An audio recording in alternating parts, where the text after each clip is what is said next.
Merci de nous rejoindre sur Al24 News. Événement spécial, dispositif spécial. C'est bientôt l'heure H pour l'Algérie. Nous sommes à l'heure où je vous parle. Nous sommes à moins de 24 heures de l'ouverture des bureaux de vote dans le cadre de la présidentielle anticipée du 7 septembre 2024. Oui, car l'Algérie votera demain, un scrutin qui d'ailleurs a commencé au niveau des bureaux itinérants dans les wilayas du sud du pays, mais également à l'étranger où nos compatriotes de la communauté votent depuis le 2 septembre dans différentes capitales du monde. Au total, ce sont plus de 24 millions d'Algériens qui auront rendez-vous avec les urnes, dont plus de 23 millions au niveau national.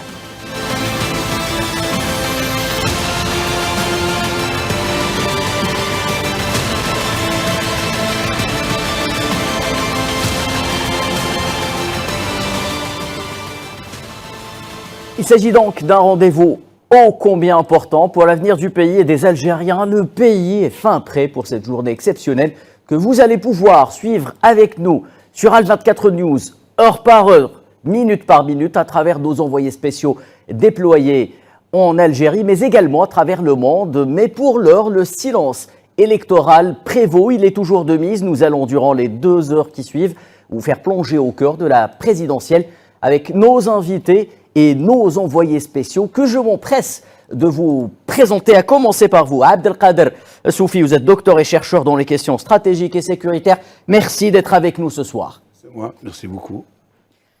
Saïd Ayachi, président du Comité national algérien de solidarité avec le peuple sahraoui, nous rejoindra quant à lui dans quelques instants. Nous aurons des intervenants directement à travers nos bureaux à l'étranger également, à commencer par Gamal Abina, analyste des questions internationales et politiques. Amjad Shihab, professeur en sciences politiques en Palestine occupée, en direct de Ramallah, qui sera avec nous également. Badis Khanissa, expert en relations internationales, sera en direct avec nous depuis Paris. Et Riyad Sidawi, directeur du CARAP, sera quant à lui en direct avec nous depuis Genève. Nous aurons également, je vous le disais, avec nous nos envoyés spéciaux, car nous avons 2 femmes déployées en France. Nariman Zekar, envoyée spéciale d'Al24 News au niveau de Pontoise à Paris, et Tininan Makassi qui sera en direct de Marseille avec nous. Avant de commencer, j'aimerais, Monsieur Abdelkader Soufi, avoir votre avis en tant que citoyen algérien avant toute chose. Que représente pour vous cette date, la date de demain? Une date que beaucoup considèrent comme étant une étape charnière dans l'histoire de notre pays. Absolument. D'abord, je pense que demain, ce sera l'aboutissement d'un process qui a commencé il y a quelques années, surtout pour redonner sa place à l'Algérie, stabiliser la scène politique interne, donner sa place donc à tout citoyen, notamment aujourd'hui qu'après maintes crises qui ont été qu'ont touché l'Algérie de plein fouet. Je pense à la crise sanitaire, je pense à la crise économique et je pense aussi à l'impasse sécuritaire jusqu'à 2019 qui a produit un effet positif avec une stabilité, avec des réformes économiques, politiques, juridiques qui ont amené à cette phase d'aujourd'hui qui est les élections présidentielles, ces élections aussi qui ont permis au peuple de faire une sélection parmi les candidats dans un premier temps et qui a vu émerger 3 tendances politiques. Ce sont les tendances classiques, en fait, algériennes, celles des progressistes, démocrates, celles des conservateurs et celles des républicains. Je crois que, en définitive, le peuple a pris conscience de l'importance de ces élections et en somme, il est prêt aussi à donner de la voix et à participer lui aussi et à consolider le pacte social. Merci Abdelkader Soufi. Nous allons revenir au débat avec vous ultérieurement, mais je vous le disais lors de mon introduction, l'opération de vote a déjà commencé dans plusieurs wilayas du Sud où sont installés des bureaux de vote itinérants pour permettre aux électeurs nomades de jouir pleinement de leurs droits constitutionnels et d'exprimer leur choix en mettant un bulletin dans l'urne et ce dans le cadre d'un scrutin avancé réglementairement de 72 heures. L'opération a débuté mercredi et concerne 116 064 électeurs inscrits à travers 134 bureaux dans 51 communes réparties sur 16 wilayas, le tout sous la supervision de l'autorité nationale indépendante des élections.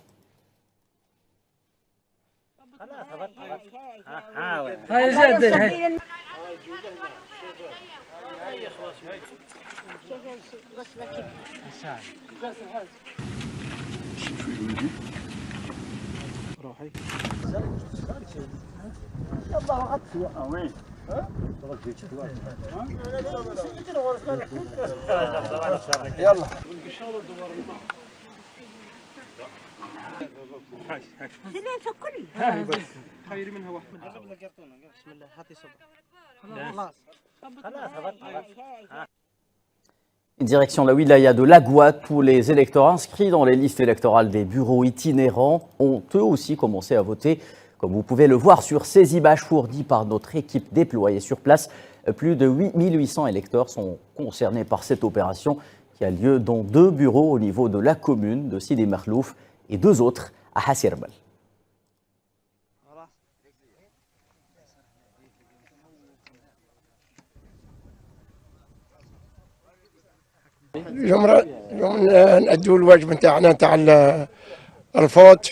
Je suis venu accomplir mon devoir électoral ici, dans la région de Grar al-Hamra, à Sidi Makhlouf. Tous les citoyens ont voté aujourd'hui et ont accompli leur devoir. Coup d'envoi de l'opération également dans la wilaya d'Adrar. 4 bureaux itinérants ont également ouvert leurs portes aux électeurs en cette journée du 6 septembre. Ces bureaux sont répartis à travers les communes de Tsabit, Timi, mais également Regan.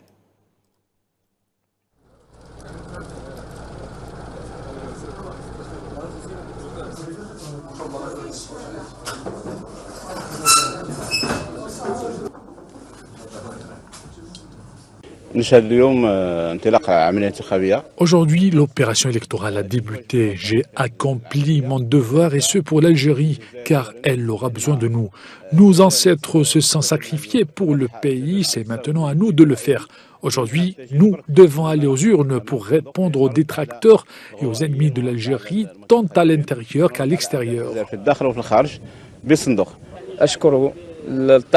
Je remercie les responsables et l'autorité indépendante pour les efforts qu'ils ont déployés. J'espère que les citoyens accompliront leur devoir.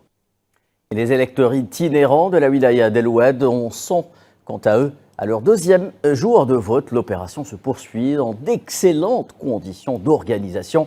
21 bureaux sont au total concernés par cette opération.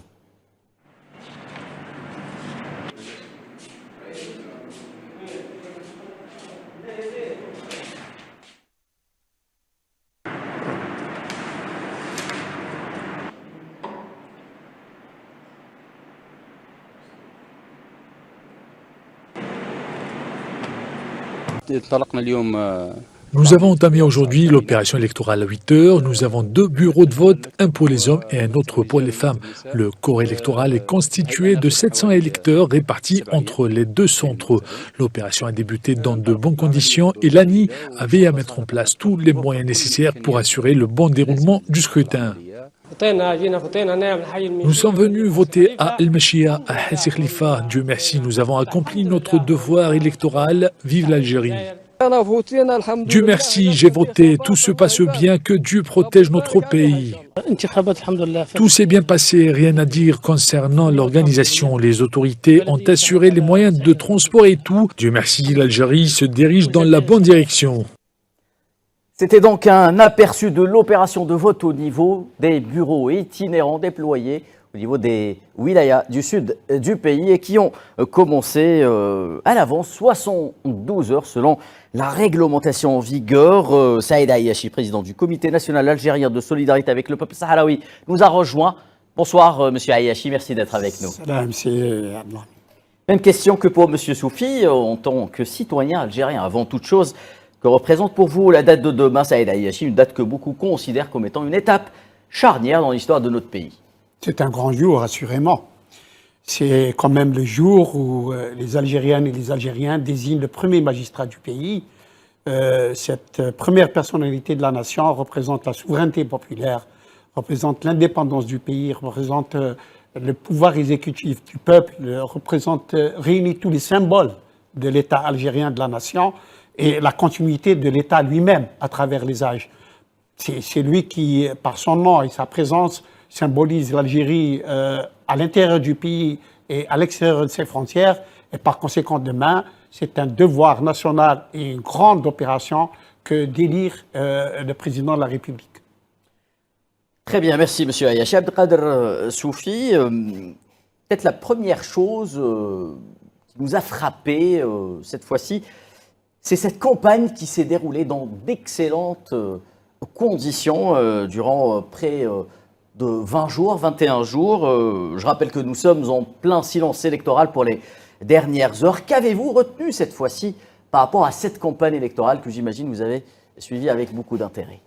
D'abord, la qualité de la campagne, des débats. Donc, la centralité de l'approche socio-économique et l'engouement populaire, donc, que ce soit ici en Algérie, à travers tous les meetings, on a vu le peuple sortir, notamment en masse dans la tranche d'âge de jeunes.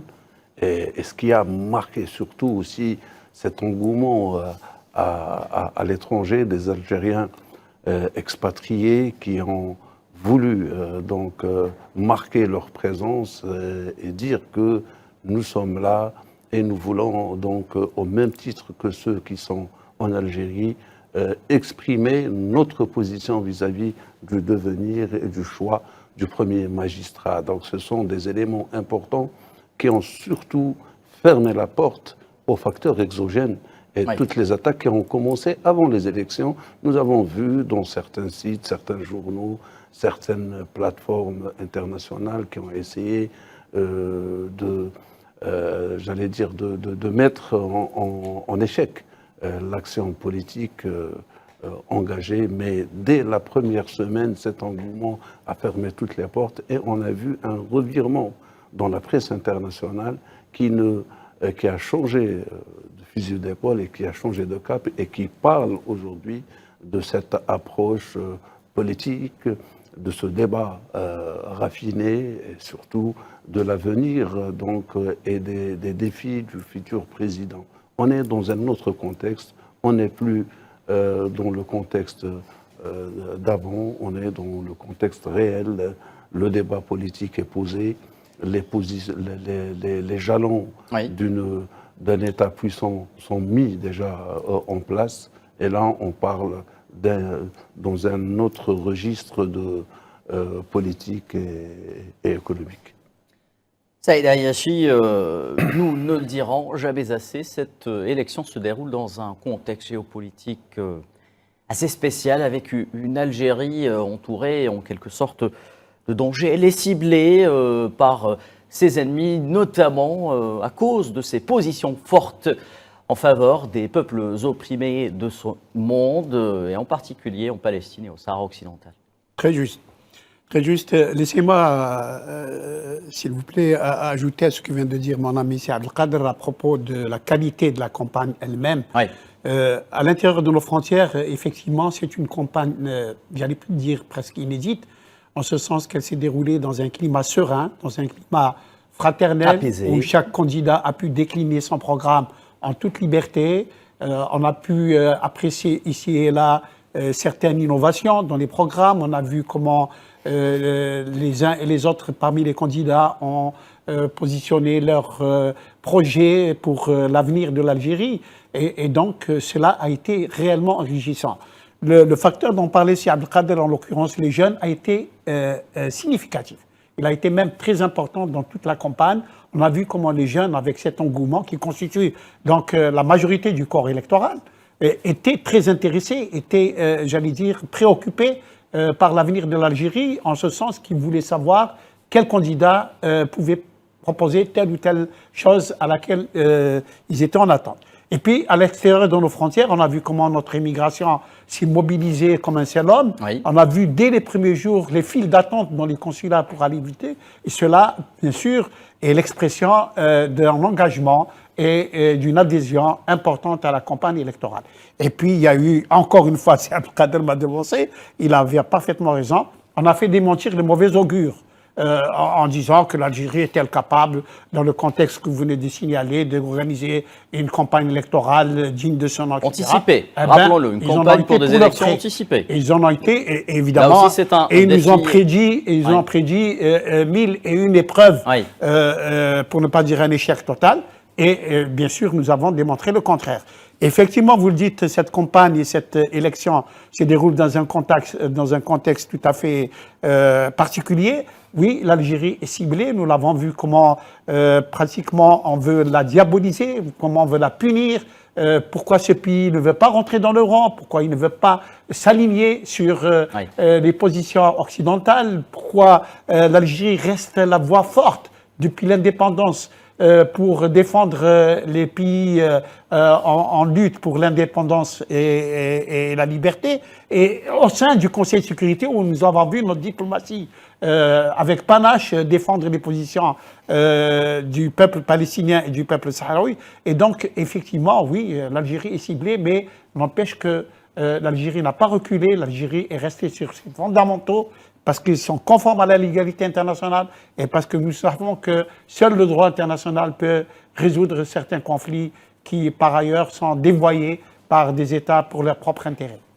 Très bien, Abdelkader Soufi, ce contexte international particulier, une Algérie sujette justement à toutes sortes d'attaques de l'extérieur, comme le disait Saïd Ayachi. Elle répond tout simplement en organisant des élections qui s'annoncent déjà réussies du point de vue de l'organisation, justement. Absolument. Moi, je parle maintenant, les dés sont jetés et l'Algérie a choisi sa mesure. Sa mesure, c'est d'être pivot régional et c'est d'être porte-parole de l'humanité au sein de l'organisation internationale, à même chercher de voir des réformes. Elle gêne, elle dérange.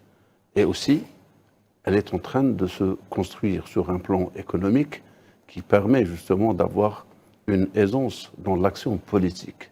L'Algérie qui a, on va dire, ces 3 dernières années surtout, pu avoir un développement assez conséquent avec un indice important. D'ailleurs, et pour la première fois, nous avons vu les instances internationales dire du bien de la montée de l'économie algérienne. Je parle de la Banque mondiale, je parle aussi d'autres organisations et centres d'études importants qui ont mis donc en évidence cette évolution. Bien sûr, cette évolution dérange beaucoup, mais aussi elle donne, j'allais dire, du conscient à l'Algérien, là où il est, que son pays est en voie de redorer le blason d'entendre et surtout de se positionner dans le Gotha mondial en tant qu'acteur important.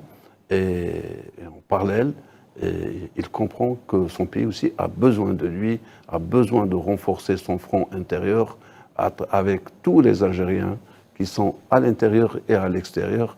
Et c'est ça que nous avons vu avec cet engouement populaire partout à travers le monde et surtout aussi ici, et avec une qualité, je ne le dirai jamais assez, de débat et de qualité de vision à même aujourd'hui permettre au futur président de la République, si le cas est dans le renouvellement de la confiance en le candidat Abdelmajid Tebboune, ce serait la continuité d'une action entreprise. Si c'est le choix d'un autre candidat, c'est aussi une victoire de la démocratie et de la légitimité de l'action de l'Algérie. Dans tous les cas, l'Algérie en sera grandie, en sortira plutôt grandie. Très bien, Abdelkader Soufi. Peut-être encore un point important à souligner avant d'aller voir du côté de Paris avec Gamal Abina qui va nous rejoindre dans un tout petit instant. La politique reprend ses droits avec cette campagne électorale et cette élection du 7 septembre en Algérie, après peut-être une petite période de flottement que l'Algérie a définitivement dépassé avec cette campagne électorale. L'absence de la politique et l'absence d'une opposition forte a conduit l'Algérie dans une impasse politique et c'est ce qui a, je pense, emmené le peuple algérien à sortir en masse pour défendre les acquis de l'État et pour que l'Algérie va au-delà j'allais dire, de la configuration exogène qui voulait nuire à l'Algérie.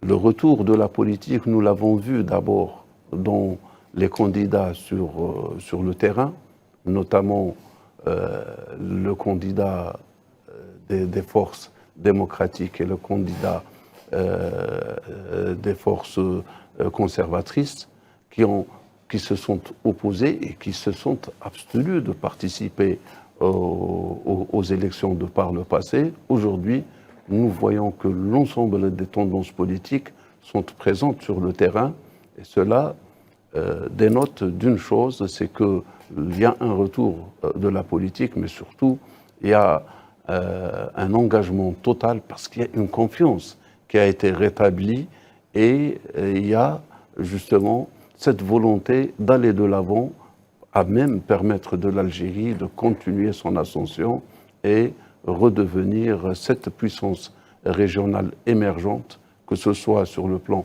politique et surtout sur le plan économique, qui ne pourra qu'être un renfort de qualité à la position et au militantisme de la politique algérienne.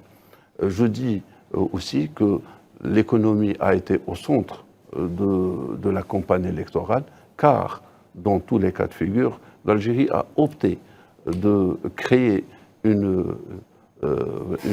j'allais dire, un terme à la dépendance de la rente pétrolière. Oui, à travers un projet ambitieux de diversification économique. Absolument, et cette entreprise, déjà, elle est en marche, donc a même touché le secteur de l'agriculture, qui est un secteur renouvelable, oui. La transformation industrielle, aussi le secteur minier et d'autres secteurs de la technologie, de l'industrie pharmaceutique et réorientation de la vision de l'Algérie vers le sud, vers l'Afrique, oui. Qui est aussi important que la stratégie globale. Notamment dans les institutions internationales, à commencer par la mère de toutes les institutions internationales, les Nations Unies, le Conseil de sécurité, où l'Algérie, Saïd Ayachi, porte avec force et détermination la voix de l'Afrique, qu'elle dit ne plus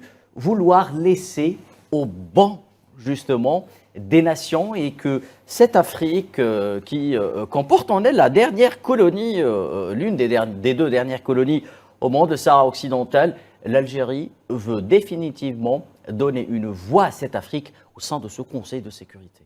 Tout à fait. Donc l'Algérie a été élue pour 2024 et 2025 comme membre non permanent du Conseil de sécurité représentant un peu le monde arabe et l'Afrique. Et l'Algérie, forte de ses convictions, de ses fondamentaux diplomatiques, a transporté au sein du Conseil de sécurité toutes les demandes des pays africains et du monde arabe, et pour ne pas dire du Sud global en fait, oui. Mais surtout au nom du continent africain, pour revendiquer une place plus importante pour l'Afrique au sein du Conseil de sécurité, en ce sens que ce Conseil de sécurité existant aujourd'hui et donnant droit de veto à 5 membres permanents uniquement, a été construit au lendemain de la Deuxième Guerre mondiale où le Sud était absent. Et par conséquent, il faut revoir cette copie et rééquilibrer les choses pour permettre aux pays du Sud de défendre leur position et leur respiration. Et l'Algérie le fait avec beaucoup de panache. Elle n'a pas oublié d'ailleurs, c'est pourquoi elle a été, j'allais dire, dénommée comme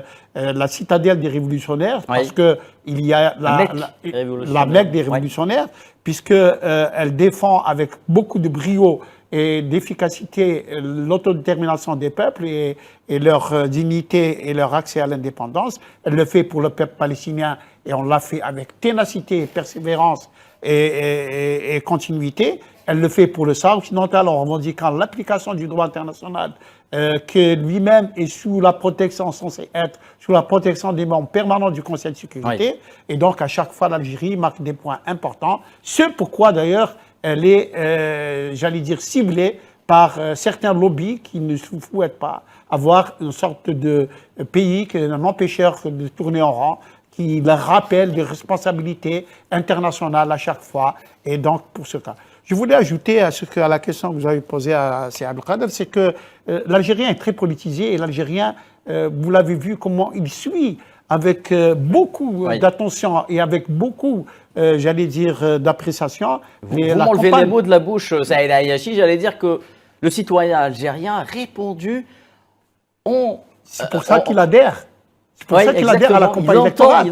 C'est-à-dire un candidat ne vient pas lui raconter n'importe quoi. L'Algérien écoute, l'Algérien soupèse, l'Algérien jauge, et l'Algérien, à ce moment-là... Donc vous voyez que le vote est très important parce que chaque bulletin de vote n'est pas mis par réflexe, mais en toute responsabilité. Et donc il a pu, j'allais dire, sous-peser les programmes des uns et des autres, des trois candidats, et pouvoir chacun... en ce qu'il a pu lui transmettre, ce qu'il a pu réceptionner, puis déterminer son vote. Et donc, pour cela, c'est une campagne importante et cela aussi est une réponse à ceux-là qui croyaient que les pays du Sud ne sont pas capables d'organiser. Bien entendu, nous avons fait une meilleure campagne par rapport à celle qui s'est déroulée dans un pays au nord de la Méditerranée où uniquement, j'allais dire,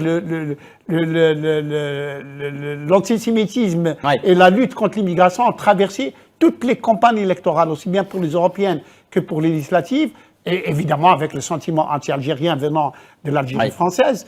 Et bien entendu, vous voyez très bien que notre pays est capable de faire une campagne beaucoup plus sereine, beaucoup plus équilibrée, beaucoup plus responsable, qui peut permettre à celui qui vote de le faire en toute connaissance de cause, alors que par ailleurs, il est transmis.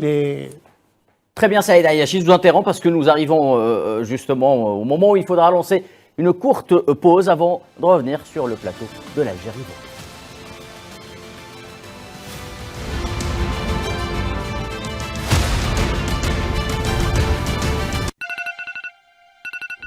Sur le plateau de l'Algérie, vote demain, un grand jour pour les Algériens, 7 septembre 2024, date à laquelle aura lieu ce scrutin anticipé qui permettra de l'Algérie d'élire son nouveau président. Gamal Abina, analyste des questions internationales, vient de nous rejoindre en direct de Paris. Bonsoir Gamal, est-ce que vous m'entendez d'abord? Merci d'être avec nous.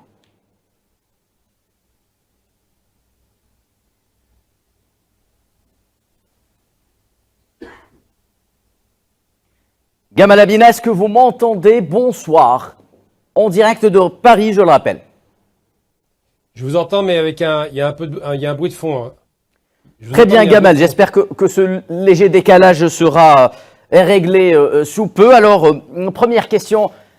Gamal, une élection et une campagne qui s'annonce déjà réussie au vu de ce que l'on a vu, de ce que l'on a entendu de la part des Algériens. Quel est votre sentiment général par rapport à cette présidentielle?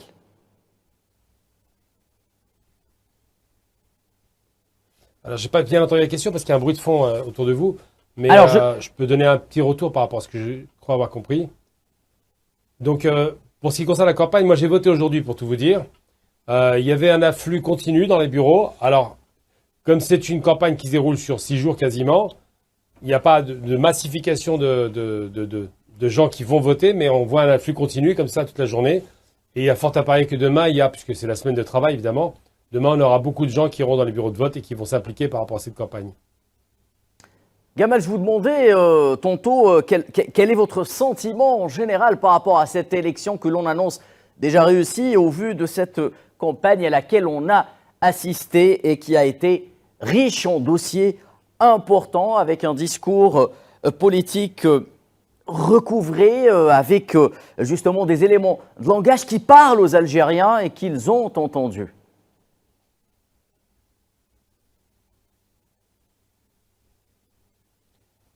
Alors, j'ai pas un son extraordinaire, malheureusement, parce qu'il y a vraiment un bruit de fond chez vous. Je sais pas ce qui se passe. Ce que je peux dire, si vous pouvez répéter juste les grandes lignes de la question. Alors, il semblerait que l'on ait un petit problème de son que l'on va tenter de régler avec Gamal Abina. En attendant, nous allons justement voir du côté de la France comment se déroule cette élection qui a déjà commencé, je le rappelle, 5e jour consécutif de vote pour les Algériens établis en France, en région parisienne. Ce vendredi, notre envoyé spécial, Nariman Zekar, était du côté de Garges-les-Gonesse au niveau d'un centre de vote affilié au consulat d'Algérie à Pontoise. Les électeurs étaient au rendez-vous et ont répondu présents à l'appel de la patrie.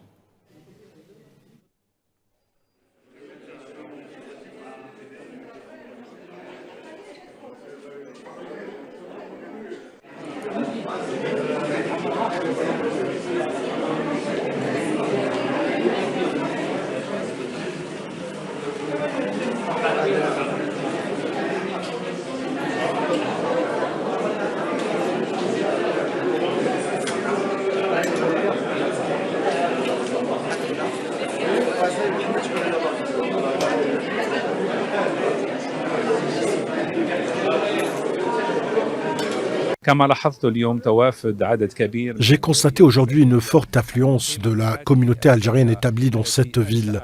C'est une petite ville où nous avons installé un centre de vote vu la densité de la communauté algérienne qui dépasse les 12 000 électeurs.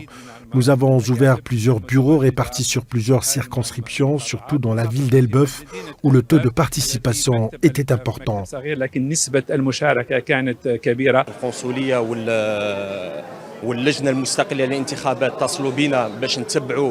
Le consulat et l'ANI nous ont contactés pour suivre le processus électoral.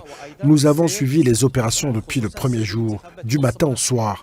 Nous avons tout fait pour faciliter les choses pour nos concitoyens. Certains venaient à la dernière minute réclamer leur carte de vote. Et autant qu'observateur, j'ai suivi les étapes de délivrance des cartes et les opérations de vote. Ce processus démocratique est très important pour le pays à l'intérieur comme à l'étranger. Le regard que lance le reste du monde sur l'Algérie diffère de celui des années 80 ou 90. Les choses ont beaucoup changé. L'Algérie a son mot à dire. C'est pour cela que nous avons besoin d'un président puissant qui travaille à l'intérieur comme à l'extérieur. Oui. Je tenais surtout à me déplacer aujourd'hui pour venir voter pour le candidat qui nous représentera, qui représentera l'Algérie, car au-delà de venir dans un devoir citoyen, c'était surtout de venir pour voter, car voter, c'est voter à la fois pour un guide, pour un leader, pour un arbitre et surtout pour l'unité nationale du pays. C'est ce qui est plus important à mon sens aujourd'hui. Il est important que la population et ses dirigeants soient unis main dans la main pour la concrétisation et pour bâtir le pays ensemble main dans la main, c'est le plus important. Alors, il est temps d'aller rejoindre notre envoyé spécial à Paris, à Pontoise plus précisément, Nariman Zekar. Bonsoir Nariman. Bonsoir Khalidine, bonsoir tout le monde. Nariman, je le disais, un 5e jour consécutif de vote pour les Algériens établis en France, en région parisienne. Vous étiez, je le disais donc, du côté de Garges-les-Gonesse, au niveau de Pontoise. Racontez-nous comment s'est déroulée cette journée de vote chez vous, Nariman. Eh bien Khalidine, comme vous avez pu le voir, notre périple continue pour le 5e jour consécutif. Ce matin, nous étions à Garges-les-Gonesse, une ville qui compte une importante communauté algérienne.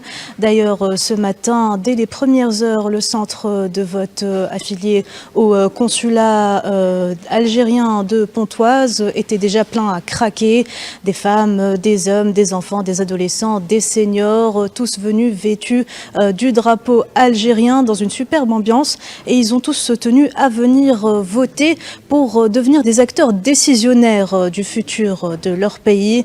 Garges les Gonesse, qui est une ville amie de l'Algérie, il faut noter qu'il y a 2 ans de cela, une stèle commémorative numérique a été érigée pour rendre hommage aux victimes des tragiques événements du 17 octobre 1961. D'ailleurs, une grande partie des électeurs ce matin étaient des anciens moudjahidines et des anciennes moudjahidettes venus rendre hommage aux martyrs de la glorieuse guerre de révolution en accomplissant bien sûr leur devoir électoral. En ce moment, je me trouve dans l'un des bureaux délocalisés de Pontoise, affilié toujours au consulat algérien de la commune. Et les électeurs continuent à affluer en ce moment car les bureaux de vote exceptionnellement aujourd'hui et demain ne fermeront pas à 19h mais plutôt à 20h pour laisser la chance aux électeurs de venir voter. Nalimel, vous avez arpenté durant cette semaine plusieurs villes, plusieurs bureaux de vote. Vous avez rencontré les Algériens de la communauté nationale établie à l'étranger. Quelle est votre impression? Que retenez-vous au demeurant de ces 5 jours de vote? Eh bien écoutez, pour faire une synthèse de cette semaine de vote en France, ce qu'il faudrait évoquer, je pense, c'est le fait que ce soit pour la première fois l'autorité nationale indépendante des élections qui a organisé ce scrutin présidentiel anticipé en collaboration bien sûr avec l'ensemble des consulats algériens de l'Hexagone, l'ANI qui a travaillé à faciliter le processus de vote pour les électeurs en créant des applications qui peuvent par exemple orienter les électeurs vers le bureau de vote le plus proche de chez eux. Et concernant l'opération le processus de dépouillement qui sera enclenché demain soir, tout est déjà prêt. L'ANI a déjà établi une espèce de salle d'opération afin de pouvoir organiser et surveiller le processus de dépouillement ici à Pontoise, où les 4 centres de vote et les 14 bureaux délocalisés vont pouvoir envoyer des données concernant le pourcentage de participation au vote. D'ailleurs, c'est ce qui est fait quotidiennement depuis la semaine passée, depuis le 2 septembre. Tous les jours à 11h du matin, à 14h, à 16h, à 19h, les pourcentages sont envoyés et ces données sont bien sûr collectées et renvoyées au siège de l'ANI à Alger. Merci Naliman Zekar pour tous ces détails. Je rappelle que vous êtes notre envoyé spécial à Paris pour couvrir ces élections. Nous vous retrouvons bien évidemment demain où se déroulera pour le dernier jour le vote des Algériens à l'étranger en région parisienne. Gamal Abina est de retour avec nous. Gamal, est-ce que vous m'entendez? Parfaitement, là c'est impeccable, il n'y a plus de problème. Très bien, alors Gamal, je disais tantôt, une campagne électorale propre et un discours politique à la hauteur. Le vote également à l'étranger a été au rendez-vous parce que, en effet, ce discours a été entendu à la fois à l'intérieur du pays mais également à l'extérieur. Qu'avez-vous retenu de cette campagne? Quelles sont vos impressions générales par rapport à cette élection?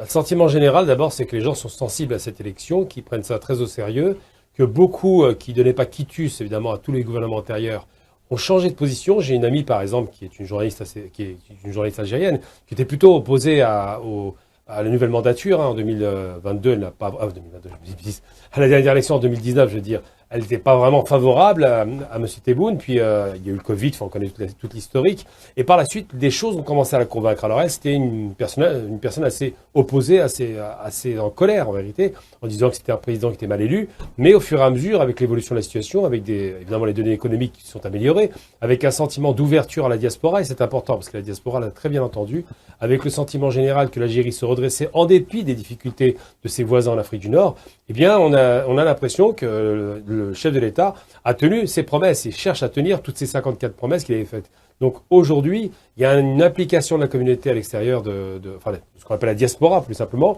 qui a été voté avec beaucoup de jeunes, et c'est ça qui est le plus important. Le vecteur, c'est la jeunesse. En règle générale, c'était les personnes âgées qui allaient voter. Tous les anciens qui étaient plutôt favorables au FLN, qui considèrent que l'Algérie qui donne le droit de vote, c'était une bonne chose, qui ont gardé une tradition un petit peu démocratique, en même temps sans se faire trop d'illusions. Alors que cette jeunesse consciente, elle, y va en se disant il faut donner une chance pour la suite des réformes économiques, pour l'amélioration des conditions effectivement économiques et politiques, pour le sentiment que l'Algérie marche droit aujourd'hui et que c'est un pays qui commence à compter sur la scène nationale et internationale. Gamal Abina, vous faites partie de cette communauté nationale établie en France. J'imagine que vous avez été effectuer votre devoir électoral. Vous avez dû rencontrer les Algériens, vous avez dû discuter avec eux. Quel est leur sentiment par rapport à cette élection? On l'en a au fil des jours ressenti un élan patriotique important, un filant justement qui s'est établi avec la politique algérienne, notamment en ce qui concerne un front uni et la nécessité de resserrer les rangs.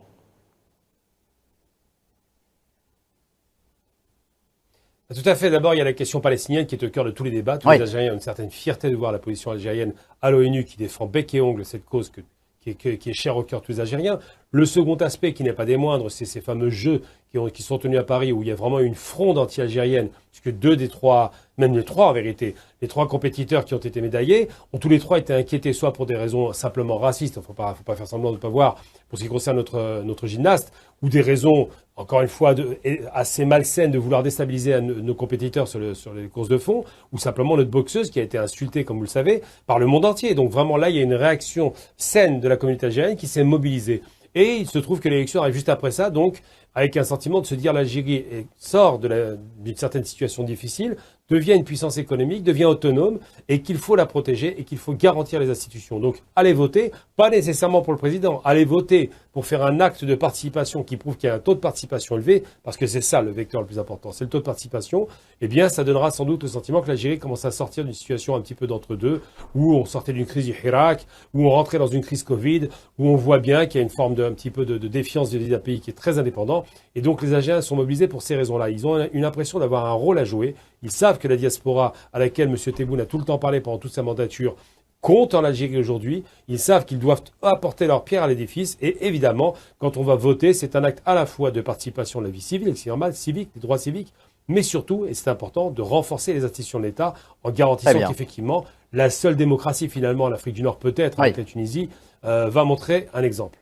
Merci Gamal Abina, merci d'avoir été avec nous en direct de Paris. Je rappelle que vous êtes analyste politique. Voter n'a jamais été aussi facile pour la communauté algérienne établie en France. L'autorité nationale indépendante des élections a travaillé main dans la main avec les consulats d'Algérie afin d'organiser des bureaux de vote délocalisés dans les communes les plus éloignées. Je vous propose justement de suivre ce reportage signé Nariman Zekar. Faire venir les urnes aux électeurs, le pari est réussi. Les Algériens établis en France ont pu exercer leur droit de vote d'une manière fluide et facile. Plus besoin de parcourir des kilomètres, les bureaux de vote se sont installés près de chez eux, 150 au total à travers l'Hexagone. Avec l'aide de l'ANI, le consulat d'Algérie à Nanterre a pu mettre à disposition 7 bureaux délocalisés en banlieue, Mantes-la-Jolie, Colombes, Gennevilliers, Trappes, Sartrouville, Bagneux ou encore à Dreux, pour le plus grand bonheur des électeurs, soulagés de pouvoir voter à proximité de leur domicile. Mardi, nous avons eu l'occasion de faire le tour de quelques-uns de ces points de vote délocalisés en compagnie des organisateurs. Les électeurs étaient unanimes, cette initiative leur a non seulement facilité la tâche, mais leur a également donné l'envie de voter en compagnie de leur famille. C'est vraiment une très bonne initiative de se rapprocher des habitants des lieux de résidence de la plupart des Algériens vivant ici en France. Moi, bon, comme j'ai reçu un SMS sur mon téléphone, donc il y a un bureau juste à côté, donc j'ai pas hésité une seconde à venir voter. Et comme tout Algérien, c'est un devoir. Aujourd'hui, je suis venue, j'accompagne mon papa voter. C'est la première fois que je l'ai accompagné. Franchement, je trouve que c'est bien qu'ils aient fait un bureau pour qu'on puisse participer, nous aussi, les Algériens qui vivent en France. Et je trouve que c'est assez bien parce qu'on peut aussi contribuer à l'évolution du pays. Et du coup, je trouve que c'est une très bonne initiative. La diaspora algérienne en France est sans aucun doute présente en force dans les bureaux de vote et le nombre d'électeurs est appelé à augmenter dans les prochains jours, en particulier entre la journée du vendredi 6 au samedi 7 septembre, dernier jour pour se présenter aux urnes. Allez, il est temps pour nous d'aller voir du côté de la Mella où nous attend Amjad Chihab en direct donc de Palestine occupée. Monsieur Chihab, bonsoir, merci d'être avec nous. Est-ce que vous m'entendez? Oui, bonsoir, je vous attends très bien. Merci. Amjad Chihab, nous imaginons que les circonstances actuellement qui prévalent en Palestine et notamment en Cisjordanie avec une agression sioniste qui se poursuit depuis plusieurs jours ne permettent pas aux Palestiniens de suivre peut-être le déroulement de cette campagne électorale en Algérie dans les meilleures conditions. Mais j'imagine que les Palestiniens attachés au sort de l'Algérie, pays, frères, suivent tout de même l'évolution de cette campagne et ce scrutin qui aura lieu demain. Dites-nous comment, avec quel œil la Palestine regarde vers l'Algérie actuellement. Oui, il y a une grande importance pour le rôle d'Algérie, surtout qu'on a senti l'action diplomatique d'Algérie, surtout au Conseil de sécurité, qui a suivi plusieurs propositions présentées par le représentant de l'Algérie au Conseil de sécurité. L'Algérie partage une grande histoire avec la Palestine. On se souvient que la première base d'entraînement militaire, c'était en Algérie. On se souvient aussi le rôle très important de la diplomatie algérienne quand on a arraché pour la première fois aux Nations Unies le siège non permanent de la Palestine. À l'époque, surtout en 1974, on se souvient aussi très bien le rôle de président Boumedienne en défendant la Palestine. Et la réunion la plus importante pour déclarer l'État palestinien, c'était à Alger en 1988. L'Algérie joue un rôle très important, surtout sur le soutien politique, diplomatique, économique. Et auparavant, il y avait un soutien clairement net avec la révolution palestinienne, de soutien militaire. Et l'Algérie a aussi participé aux guerres qui étaient contre Israël à plusieurs reprises. Donc, il y a une grande importance de voir l'Algérie reprend le souffle et redevient un État important, surtout après une période difficile qui a passé. Le retour du président Tebboune qui a stabilisé l'Algérie et qui a donné la sécurité d'Algérie et le rôle de l'État algérien, surtout sur la scène internationale depuis qu'il est arrivé en 2019.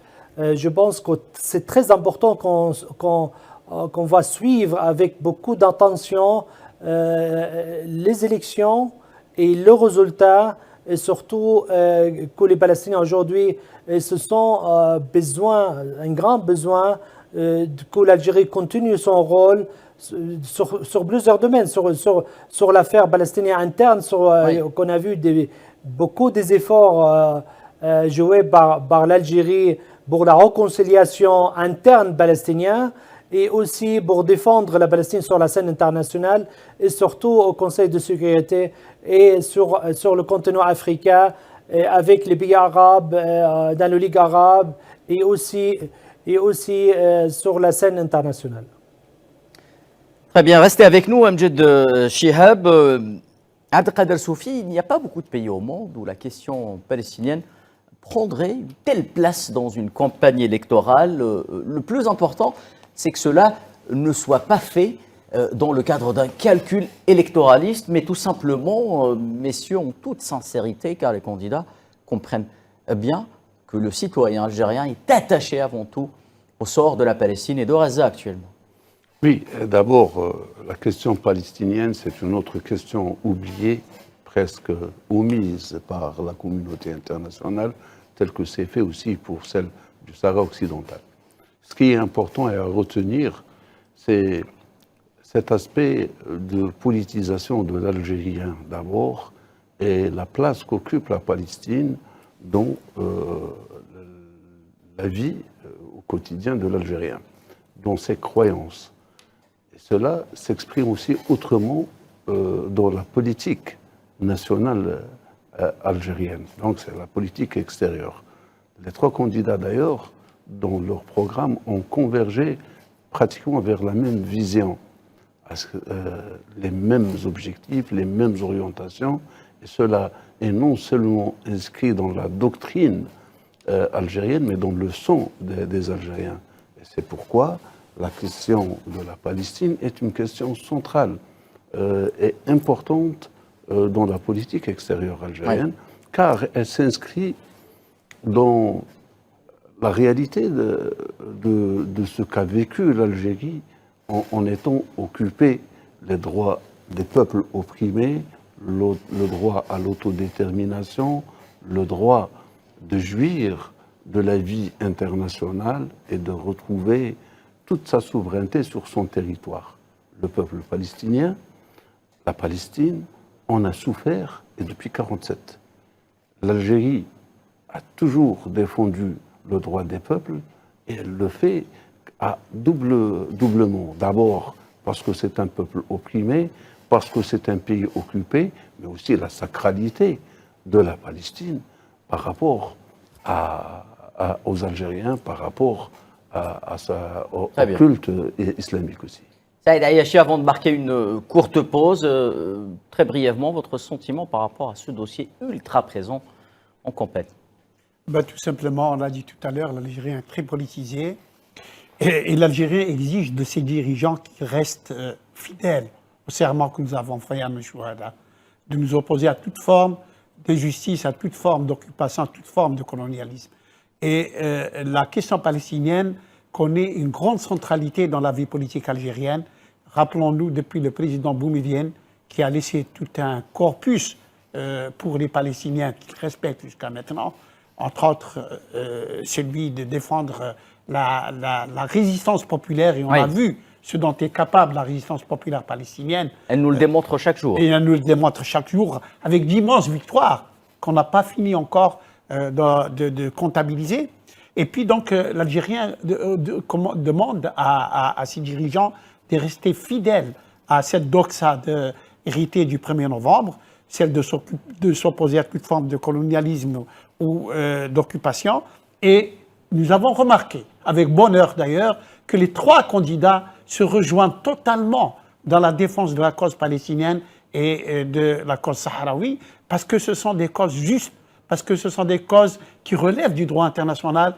Et évidemment, nous ne pouvons pas ne pas faire la comparaison avec ce qui s'est passé en Occident, lorsque ce même Occident, toute honte bue, accepte le génocide du peuple palestinien en faisant passer par perte et profit ce qui se passe en Palestine.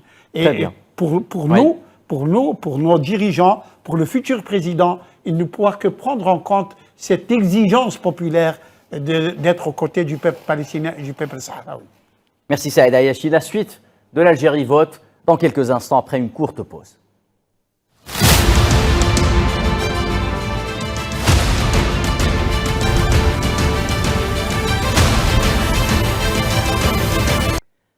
De retour, mesdames et messieurs, sur le plateau de l'Algérie vote. L'Algérie qui vivra une journée exceptionnelle demain, une journée qui sera accompagnée par Al24 News, un scrutin ô combien important. Attends, les Algériens qui devront mettre leur bulletin dans l'urne pour élire leur prochain président.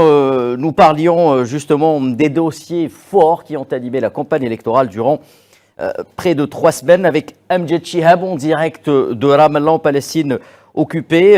Amjad Chihab, quoi qu'on soit le résultat des urnes demain, l'Algérie pourra poursuivre Un travail, une action ont commencé il y a bien longtemps en faveur de l'édification d'un État palestinien aux Nations Unies et notamment au Conseil de sécurité avec un président légitimement élu, fortement, on l'espère, avec un taux de participation très fort qui donnera une légitimité supplémentaire au président algérien pour défendre ce dossier palestinien à travers cette adhésion de l'État de Palestine aux Nations Unies.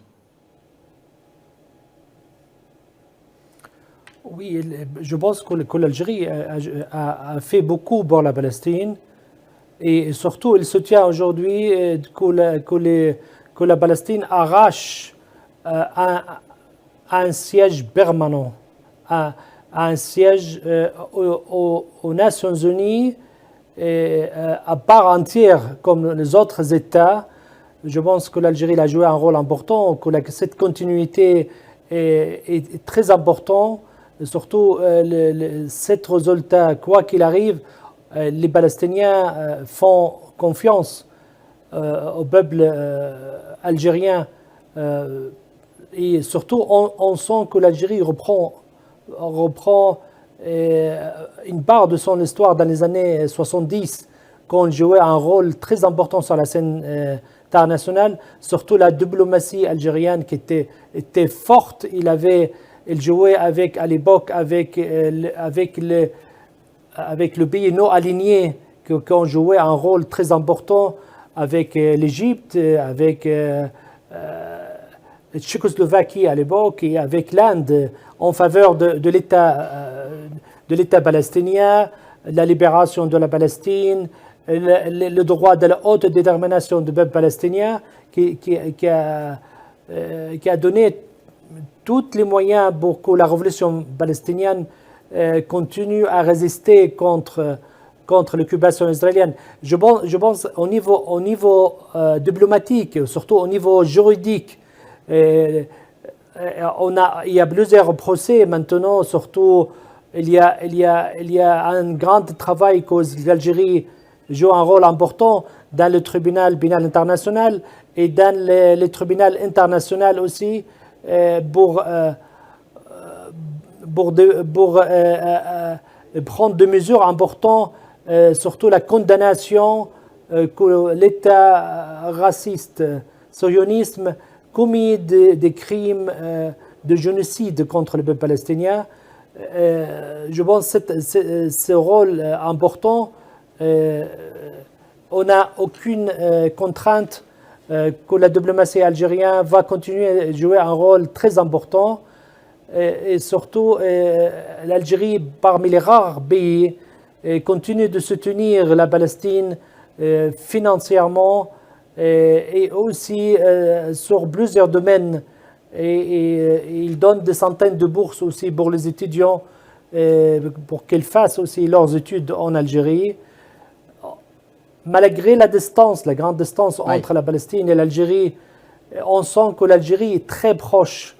On la sent et à côté de nous, dans des moments difficiles que beaucoup de pays nous a abandonnés dans ces agressions commises, ces massacres commises par l'État sionisme.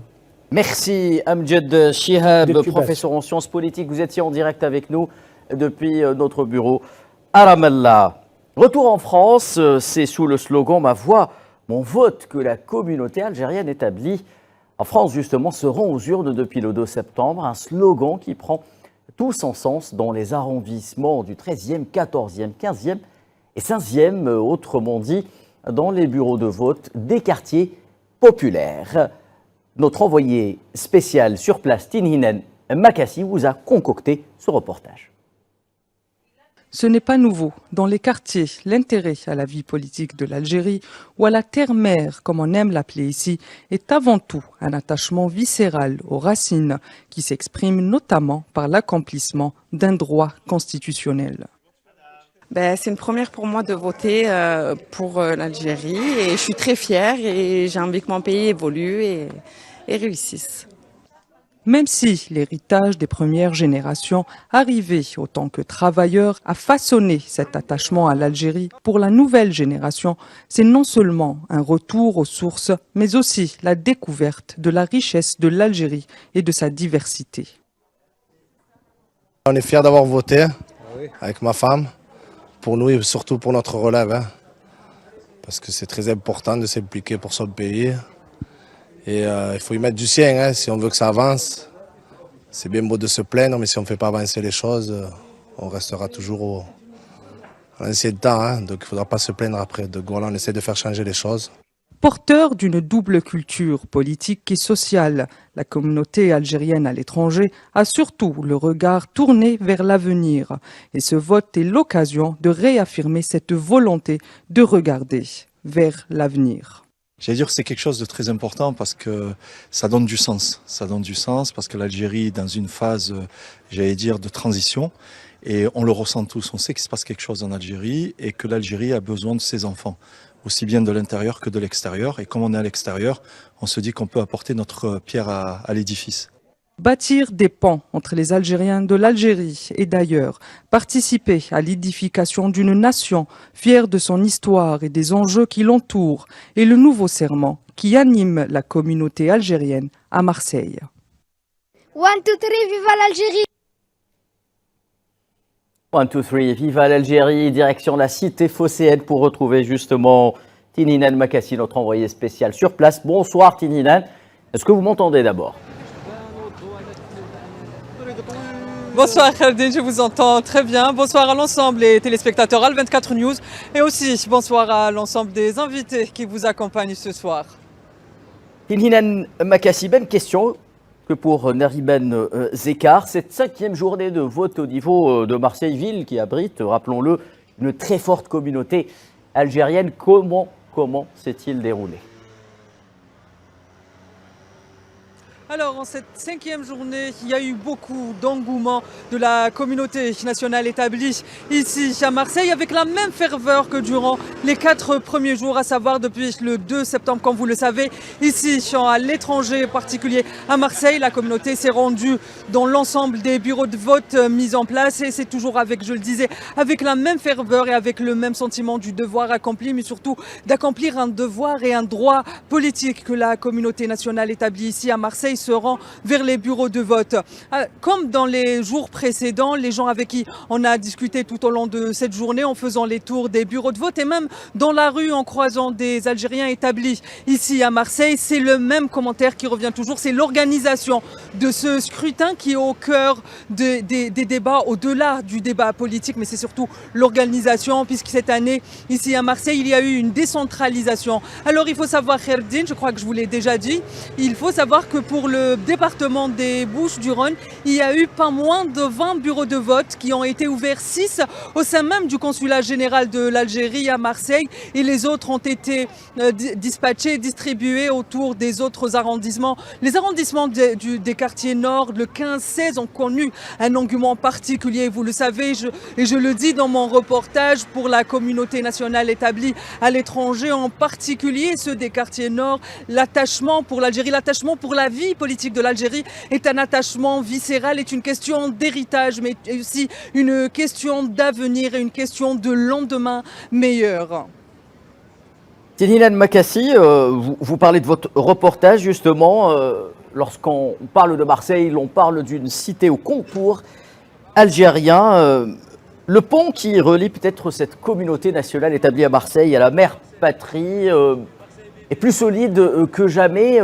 A-t-on perçu le message principal du côté de nos compatriotes, celui de renforcer les rangs à travers l'extérieur?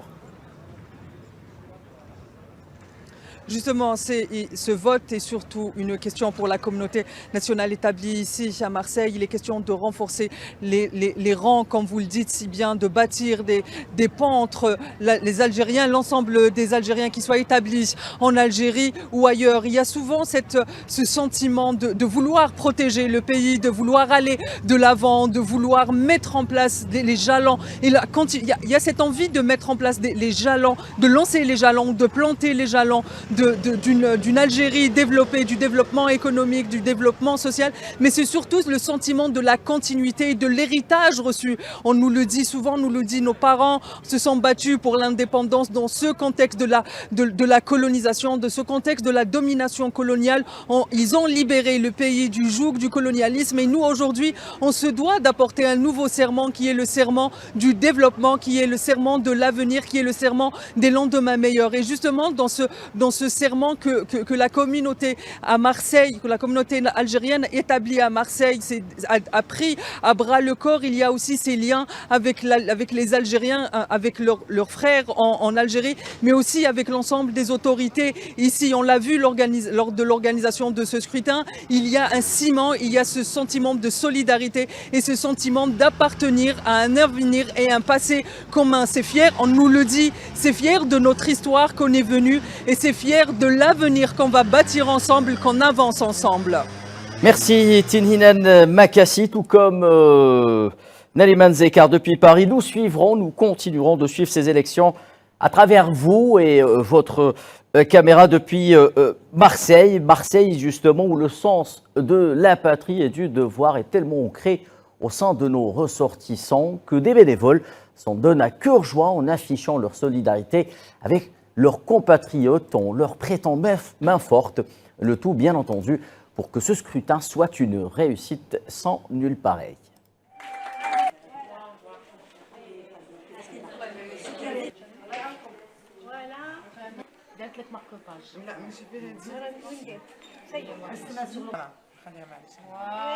Nous sommes là pour le 5e jour dans le cadre des élections présidentielles et on constate que depuis lundi jusqu'à aujourd'hui, tous les jours, la communauté algérienne vient accomplir son devoir national de plus en plus. Nous sommes aujourd'hui vendredi. Nous espérons qu'après la prière de vendredi, il va y avoir beaucoup de monde, comme c'est promis par la plupart des gens avec lesquels nous avons discuté. Et surtout samedi, puisque ce serait le dernier jour, nous sommes très optimistes pour cette élection. On a eu beaucoup de votants, et surtout dans les secteurs nord. Et je remercie tous ceux qui ont participé à ce vote-là. Pour nous, à Marseille, c'est une fête. Et pas très loin de Marseille, donc en région lyonnaise, où la communauté algérienne est présente en force également. C'est le sens de la famille qui prévaut. Nos compatriotes déposent leur bulletin dans l'urne en famille, en gage de transmission des valeurs patriotiques et du sens du devoir.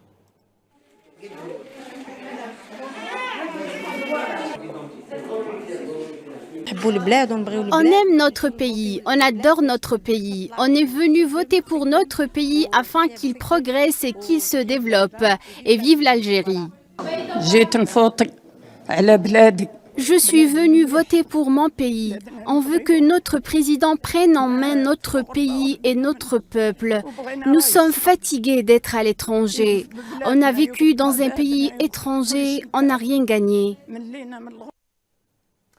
Retour sur le plateau, messieurs, lorsque l'on voit nos compatriotes de l'étranger, notamment en France, avec un tel engouement, quel effet cette mobilisation pourra-t-elle avoir sur le territoire national? Est-ce que cela poussera les Algériens de l'intérieur à se mobiliser encore plus fort pour répondre à cet enjeu électoral?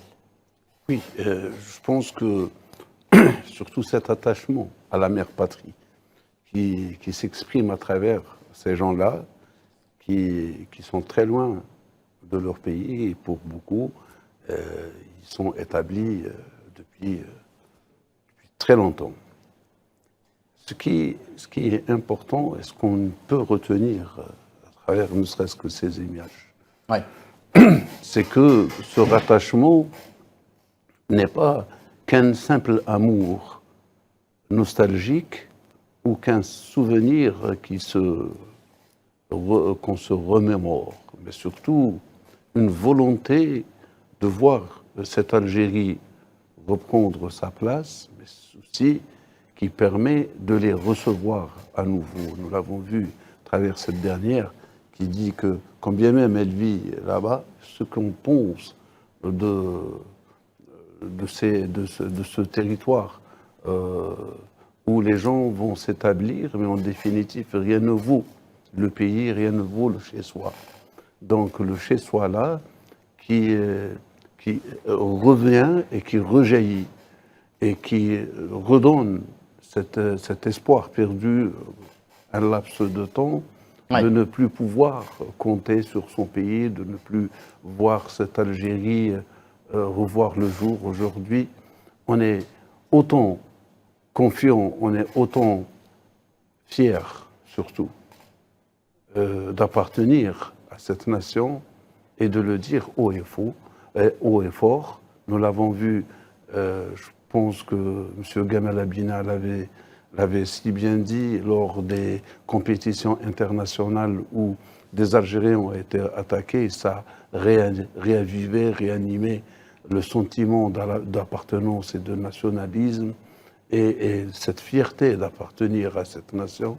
Aujourd'hui, on le voit davantage ailleurs, mais surtout ici aussi, car les gens deviennent de plus en plus conscients que leur avenir est ici en Algérie.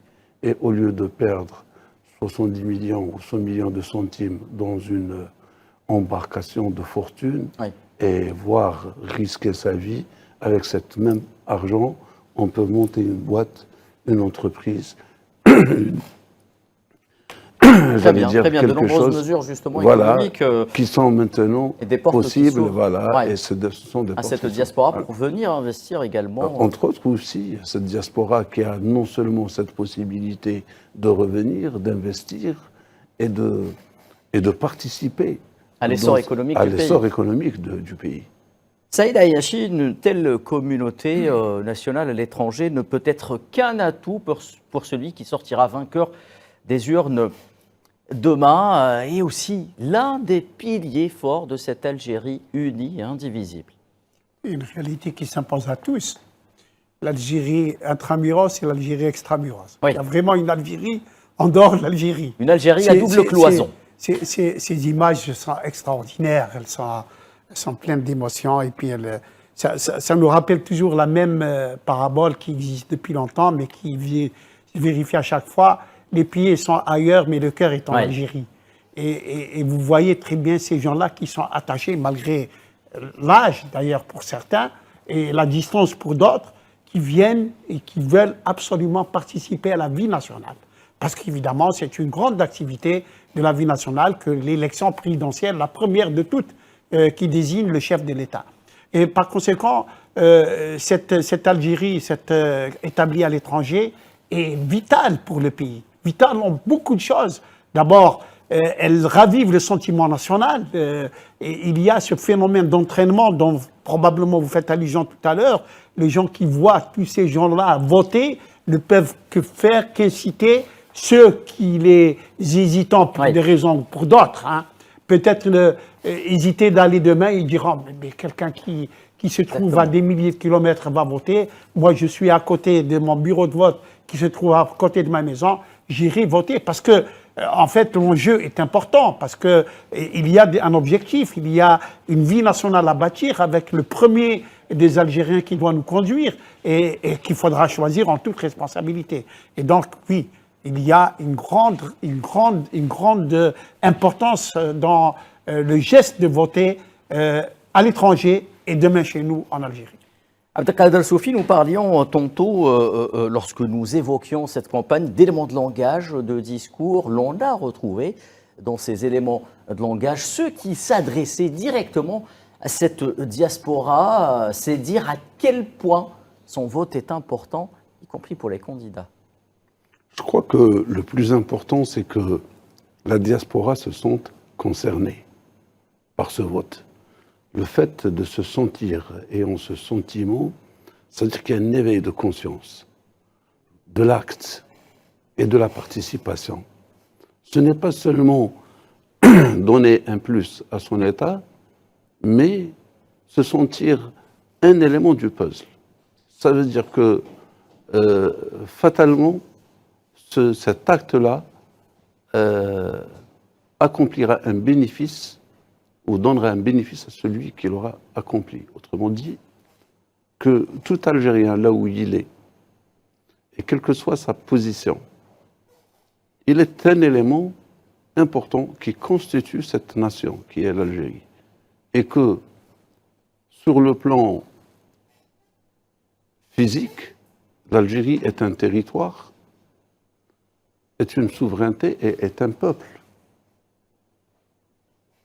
Et sur le plan spirituel et sentimental, c'est une appartenance à cette entité et c'est un devoir de pouvoir actionner ce que l'on peut faire tout un chacun à partir de la position où il est pour maintenir ce cap, pour garantir l'existence, la pérennité et l'émergence de ce pays. Car, en définitive, quand l'Algérie grandira, la diaspora grandira avec. Oui. Et vice-versa. Et vice-versa. Merci Abdelkader Soufi. Nous marquons une courte pause avant de revenir au débat. L'Algérie vote.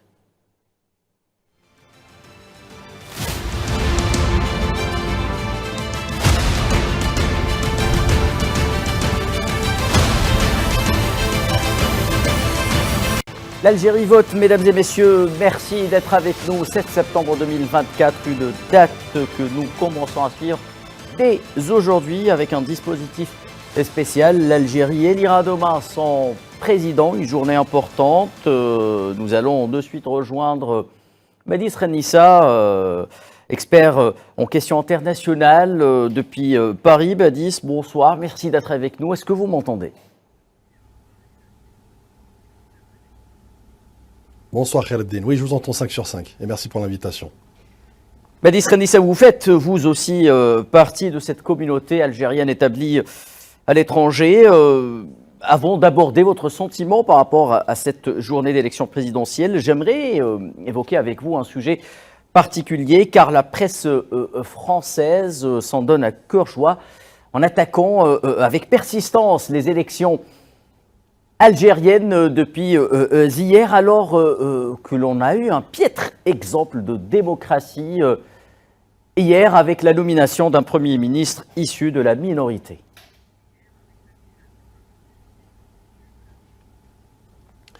Écoutez, cela va sans dire qu'effectivement l'Algérie, aujourd'hui factuellement, dérange par ses positions audacieuses, mais surtout responsables et bienveillantes vis-à-vis pour se porter garant pour une paix durable dans le monde, mais une paix aussi et le droit au développement des peuples, notamment en Afrique, et notamment aussi pour défendre les causes justes, comme la question centrale palestinienne, y compris également celle du Sahara occidental.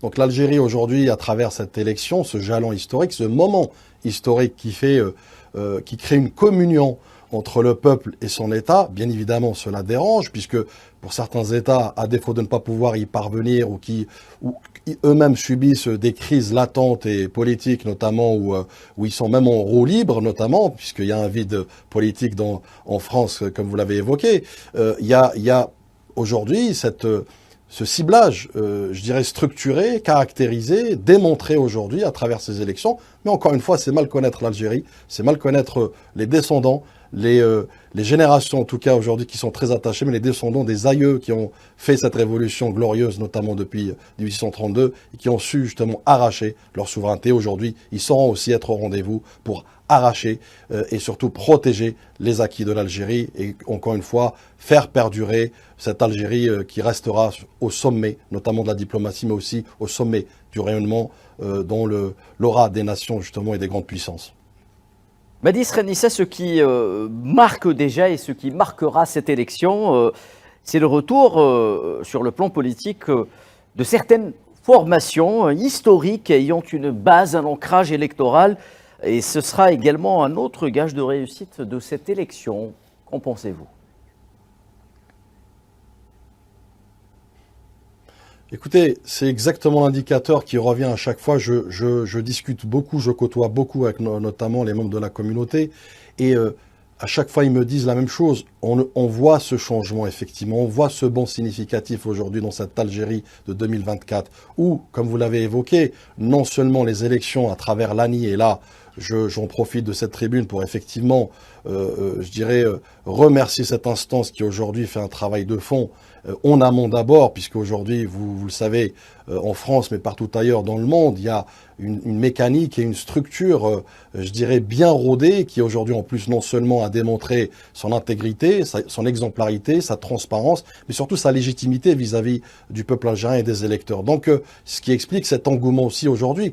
Et vous l'avez évoqué avec aussi une multitude, notamment de candidats, notamment des partis à ancrage important, et qui aujourd'hui ont démontré aussi qu'ils veulent faire partie de cette équation, ils veulent faire ce jeu démocratique dans lequel chacun a toutes ses chances pour pouvoir accéder à Al-Mouradia, mais surtout aussi à faire, je dirais, communion avec le peuple algérien s'il lui fait confiance. Mais encore une fois, au-delà de cela, ce qui transcende aujourd'hui notamment et les candidats et les électeurs et l'État algérien, c'est ce jalon, c'est ces urnes, c'est ce rendez-vous historique aujourd'hui à laquelle on doit, je dirais, traduire cette volonté à vouloir jouer pleinement notre rôle en tant que citoyen actif, un citoyen en tant que partie prenante et notamment la communauté nationale, pour traduire cette voix en élection à travers les urnes et surtout donner un quitus, donner un levier, notamment pour le prochain candidat, le prochain président, pardon, de la République algérienne, pour que lui aussi, aux côtés de ces institutions, vont debout, aux côtés du peuple algérien, pour encore une fois incarner,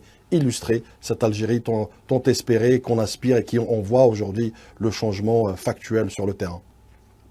Merci Badi Sranissa, restez avec nous. Abdelkader Soufi, je parlais du retour en force de certaines formations politiques historiques en Algérie, sans les nommer, silence électoral toujours de mise. Je le rappelle, qu'est-ce que cela évoque pour vous sur le plan purement politique? Purement politique, ça veut dire que la politique commence à récupérer sa santé, car avoir une opposition qui est là et qui traduit les différentes visions et tendances d'un peuple, car on ne peut pas être 50 millions de photocopies. Il est tout à fait normal qu'il y a des divergences dans les visions, mais il y a la convergence en ce qui concerne la nation.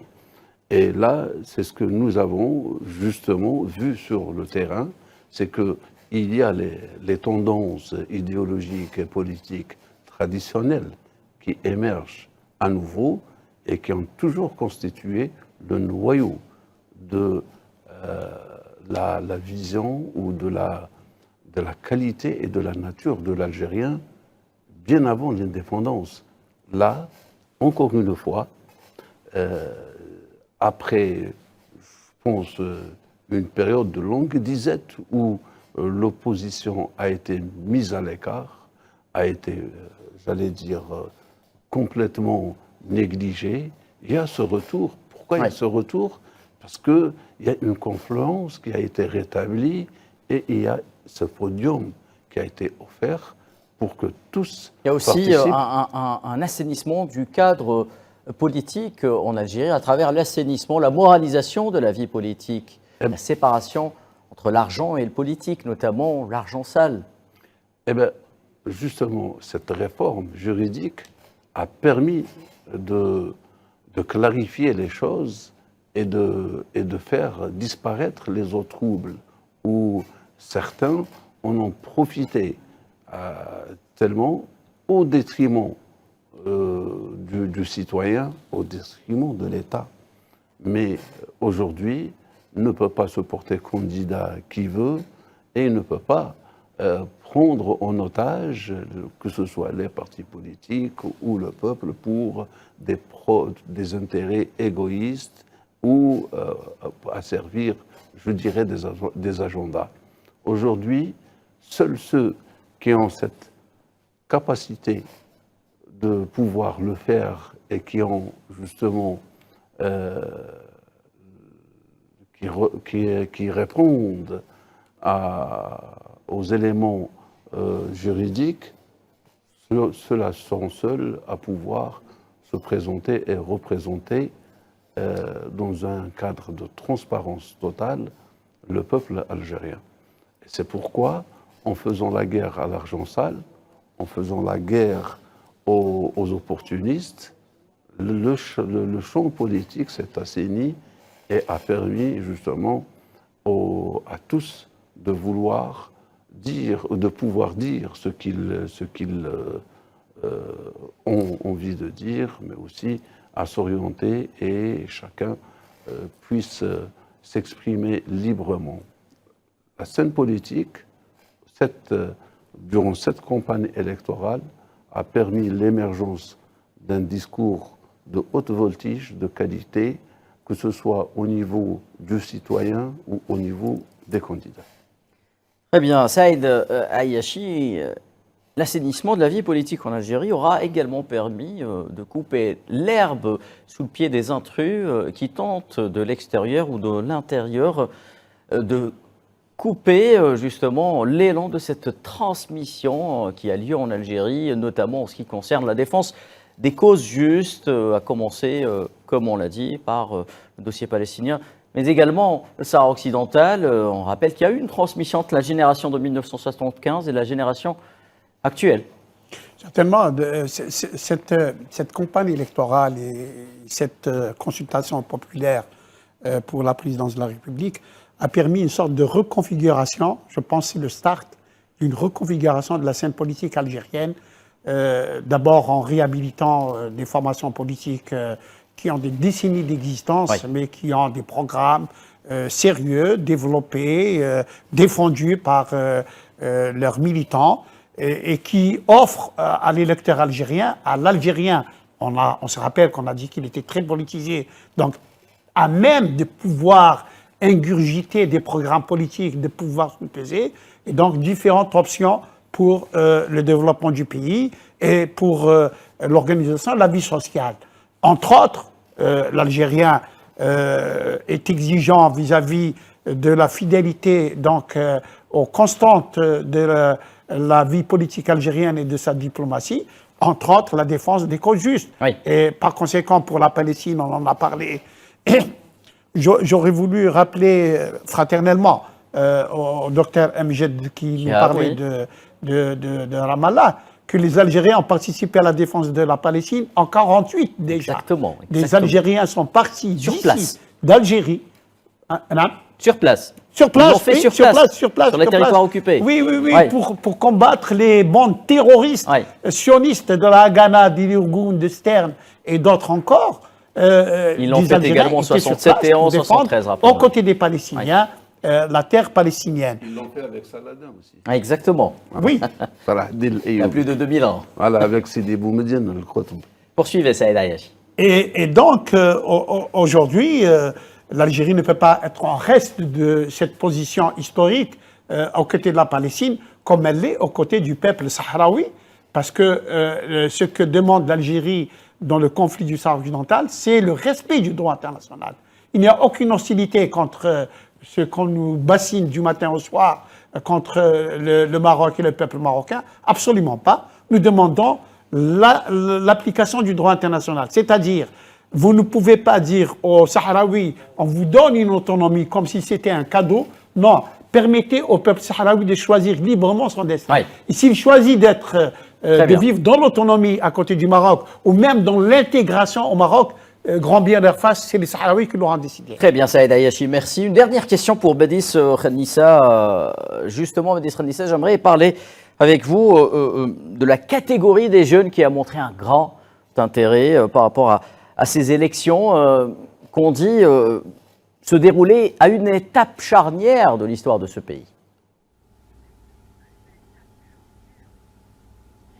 Tout à fait. Écoutez, la jeunesse aujourd'hui mesure pleinement, en tout cas, non seulement sa place vis-à-vis de tout, enfin, je veux dire, la période passée, à savoir comment elle a réintégré l'équation politique. Et là, je reviens un peu sur votre question précédente, notamment sur ce que j'ai qualifié de stabilité politique, de reconfiguration effectivement de l'échiquier politique national. Et cette maturation aussi, faut-il le rappeler. Et je pense que le rôle de la société civile dans sa globalité et la jeunesse en particulier a grandement contribué justement dans cet enrichissement justement de l'exercice politique, de l'exercice de la citoyenneté naturellement. C'est-à-dire que aujourd'hui un jeune comprend sa place dans l'équation citoyenne, comprend qu'il est non seulement un citoyen qui a des droits et des devoirs, mais aussi qui est un acteur, notamment dans l'élaboration de la politique, notamment territoriale, municipale ou autre, ou même nationale. On a vu un rajeunissement, notamment du Parlement algérien, et cela augure effectivement qu'il y a un retour, je dirais, de cette jeunesse de construction massive, notamment sur l'échiquier. Elle le fait savoir et elle le fait valoir. Elle le fait valoir à travers les élections, puisqu'elle sait pertinemment que son choix compte, son choix va conditionner effectivement son avenir, dans lequel cet avenir, elle ne s'exclut pas dans cette démarche, elle s'exclut pas dans cette feuille de route, et c'est pourquoi certaines instances, notamment qui ont vu le jour, qui ont non seulement donné une caisse de résonance à cette jeunesse pour qu'elle puisse s'exprimer, mais encore une fois, et je le vois à travers cette jeunesse au sein de la communauté nationale, qui me dit au quotidien qu'elle se sent exister, elle veut agir effectivement après cette intégration dans l'équation économique, elle veut être aussi partie prenante dans cette équation citoyenne et cette équation politique pour choisir son prochain président. Merci Badis Khanissa, je rappelle que vous êtes expert en questions internationales, vous étiez en direct avec nous depuis Paris. Justement, ces élections qui se déroulent, je le disais, un peu partout dans le monde, également au Royaume-Uni. La communauté algérienne continue de voter en prévision de l'élection présidentielle anticipée du 7 septembre. Avant le début de ce scrutin, une large campagne avait été lancée dans le but de sensibiliser les membres de la communauté nationale à l'importance de cette échéance électorale, les appelant à se rendre en masse aux urnes. Pour la journée du vendredi, la délégation de l'autorité nationale indépendante des élections, le consulat général d'Algérie à Londres, ont décidé de prolonger jusqu'à 20h heure locale la période de vote pour les citoyens inscrits sur la liste électorale de la circonscription consulaire de Londres. Les bureaux de vote concernés sont ceux de la ville de Londres, Manchester, Birmingham, Glasgow, Cardiff ou encore Belfast en Irlande. Les bureaux de vote ouverts de 8h à 20h, je le rappelle, pour permettre à un grand nombre d'Algériens établis au Royaume-Uni et d'accomplir leur devoir électoral.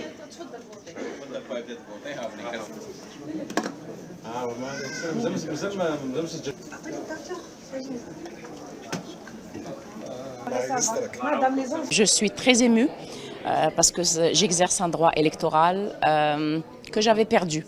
J'avais perdu espoir et maintenant je reprends espoir avec tout ce qu'on voit, ce qui se passe en Algérie depuis ces dernières années. J'espère vraiment que ces élections vont être une nouvelle ouverture pour un nouveau chapitre pour la nouvelle Algérie. 1, 2, 3, viva l'Algérie. Il faut que j'accomplisse mon devoir électoral car je souhaite que le nouveau président puisse réaliser 3 points essentiels pour le peuple algérien. Il faut qu'il donne de l'importance à la jeunesse, améliore les rémunérations des salariés vu la cherté du coût de la vie. Le 3e point, c'est qu'il faudrait carrément endiguer la crise du logement. Le peuple algérien compte sur le nouveau président pour assurer ces 3 points.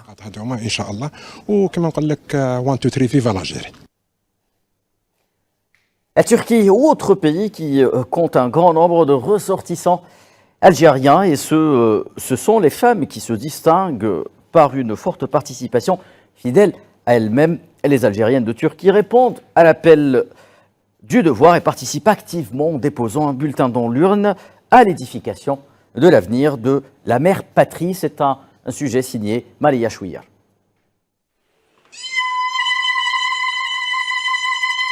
Ambiance survoltée ce vendredi 6 août. C'est avec des youyous que la journée débute dans le consulat général d'Algérie à Istanbul.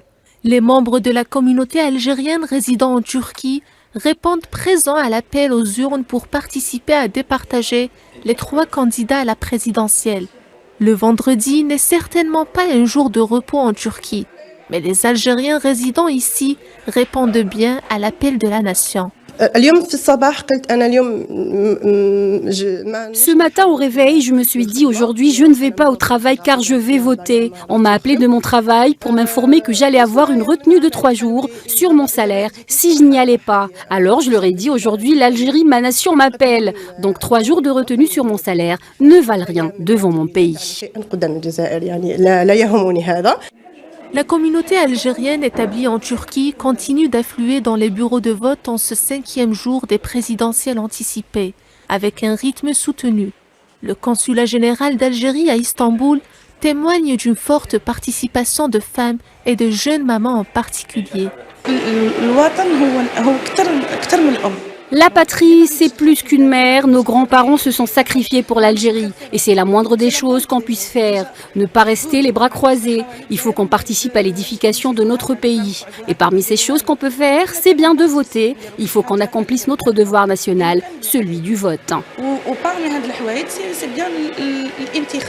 En dépit de leurs engagements quotidiens, ces femmes algériennes résidant en Turquie n'ont pas voulu manquer à l'appel du pays et celui du devoir, même si pour beaucoup d'entre elles, cette journée est une journée de travail et non de repos. Ces dernières ont privilégié le vote à toute autre activité. Certaines ont dû faire de longs trajets pour ce moment, considéré comme historique. Pour beaucoup d'entre elles, il s'agit de l'avenir du pays. Même si la géographie les a éloignées de leur terre, l'amour de la patrie les rapproche toujours. C'était donc la contribution des Algériennes établies en Turquie à ce scrutin, mais désormais, direction Genève où nous attend Monsieur Riyad Sidawi, directeur du CARAPS. Bonsoir Monsieur Sidawi, est-ce que vous m'entendez? Oui, bonsoir, j'entends bien. Bonsoir. Professeur Sidawi, nous parlions tantôt avec nos invités. Bonsoir. Professeur Sidawi, nous parlions tantôt, je disais donc, avec nos invités de ce contexte international particulier qui marque cette élection présidentielle en Algérie, élection présidentielle qui se déroulera quelques jours seulement après une autre élection présidentielle en Tunisie, pays que vous connaissez très bien. Qu'est-ce que ces deux élections ont en commun lorsque l'on sait que la prospérité d'un pays dépend de l'autre? La Tunisie et l'Algérie sont deux pays frères. Tout d'abord, quand on parle des élections, nous parlons de la légitimité rationnelle. Max Weber, le grand sociologue allemand, distingue entre la légitimité rationnelle, qui est les monarchies traditionnelles, qui sont les monarchies, la légitimité charismatique et puis la légitimité rationnelle. Ça veut dire les élections, les urnes. En Tunisie comme en Algérie, nous sommes deux républiques, donc on a ce que nous appelons la légitimité rationnelle, la légitimité des urnes. Il y a beaucoup de ressemblances entre les deux pays. Tout d'abord, il y a trois candidats tunisiens, comme il y a trois candidats algériens. Le président Abdelmajid Tebboune et en face de lui, c'est le président Kais Saïed en Tunisie. Oui. Et là, ça donne beaucoup d'espoir pour nous les deux. Évidemment, je ne peux pas influencer nos spectateurs qu'ils votent pour eux, mais avec ces deux chefs d'État, le courant passe très bien. Les relations entre l'Algérie et la Tunisie sont excellentes, peut-être jamais vues dans leur histoire. Et là, peut-être, prochainement, nous parlons embryonnaire d'une unité maghrébine, une nouvelle unité maghrébine qui regroupe tout d'abord la Tunisie, la Libye et l'Algérie, et pourquoi pas d'autres pays maghrébins ou arabes. Professeur Sidawi, nos envoyés spéciaux déployés en Tunisie nous ont relayé différentes réactions, justement, des Tunisiens qui ont dit suivre avec très grand intérêt ce qui se passe en Algérie. Autre preuve que ces deux peuples frères dépendent l'un de l'autre. Que peut apporter concrètement la stabilité recouvrée, renforcée en Algérie par un scrutin réussi, un pays comme la Tunisie? Je ne vous entends pas. Je répète ma question, professeur Sidawi. Je disais que nos envoyés spéciaux déployés en Tunisie nous ont relayé tout l'engouement justement qu'il y a eu du côté de la population tunisienne qui suit avec très grand intérêt ce scrutin. Je disais qu'une stabilité recouvrée. Je suis désolé. Est-ce que vous m'entendez, professeur Sidawi? Un petit problème de son, peut-être nous allons justement demander à nos invités sur le plateau. Professeur Soufi, justement, même question que pour le professeur Sidawi. Une stabilité renforcée et recouvrée en Algérie à travers ce scrutin réussi, que peut-elle apporter un pays comme la Tunisie? Je pense que les deux pays ont un destin lié et les peuples pratiquement, ce sont la même population. D'ailleurs, la Tunisie est une profondeur stratégique de l'Algérie et vice-versa. Donc tout ce qui touche la Tunisie peut toucher l'Algérie positivement ou négativement. Oui. Et aussi la même chose. Et c'est pourquoi je crois que il est important de voir ces deux pays aller ensemble dans une politique commune et qui peut être le noyau de la reconstruction d'une unité nord-africaine qui peut passer par les républiques de nord de l'Afrique, notamment la Mauritanie, éventuellement plus tard. Aujourd'hui, il y a une tripartite qui s'est construite, l'Algérie, la Tunisie et la Libye, et qui ont une vision politique commune et des ambitions économiques assez importantes, vu le potentiel que possèdent ces pays-là. La stabilité de la Tunisie est en train de se faire. Je crois que Kais Saïed en a fait beaucoup pour la Tunisie, notamment dans cette stabilité politique, mais surtout dans l'élimination du facteur exogène qui a de tout temps influencé la scène politique tunisienne et qui l'a influencé négativement. Je ne le dis pas aussi pour influencer nos amis tunisiens quant à leur choix, mais c'est tant mieux que la Tunisie reprenne une position qu'elle a perdue et que durant ce qu'ils ont appelé un printemps arabe a négativement influencé la scène politique et économique en Tunisie, qui est en train aujourd'hui de revenir économiquement. Et là, je dis que maintenant, si on compare à l'Algérie, je crois que... Très bien. Je me permets juste de vous couper parce que le professeur Sidaoui est de retour parmi nous. Professeur, est-ce que vous m'entendez cette fois-ci? Oui, je vous entends bien, merci. Professeur, même question que pour Monsieur Soufi. Pour la Tunisie, un scrutin réussi en Algérie, une Algérie qui sort renforcée justement de ce scrutin. Qu'est-ce que cela pourrait-il apporter à un pays comme la Tunisie? Je pense la stabilité. Je vous explique. L'Algérie a connu la décennie noire pendant les années 90. Qu'est-ce que ça veut dire, décennie noire? Ça veut dire qu'il y a une anarchie, il y a une discorde, et puis il y a la perte de la croissance économique et de la prospérité économique. Parce que la stabilité politique signifie croissance et prospérité économique. Sans stabilité politique, on ne peut pas avoir croissance. Réussi à battre le terrorisme, rappelons-le, professeur. Absolument, absolument. Dès que l'Algérie a battu le terrorisme, il y a eu quoi? La croissance économique, parce qu'il y a la stabilité politique, donc qui a conduit à la prospérité économique et la croissance économique et l'industrialisation de l'Algérie aujourd'hui. Les visites de chefs d'État Abdelmadjid Tebboune en Chine ou en Russie, la première chose qu'ils demandent, c'est l'industrialisation de l'Algérie. L'Algérie doit devenir rapidement un pays totalement industrialisé. Donc, c'est cette stabilité politique qui fournit une croissance économique, donc une prospérité économique et sociale, évidemment, pour la population. La même chose en Tunisie. En Tunisie, aujourd'hui, on parle d'une décennie noire. Pourquoi?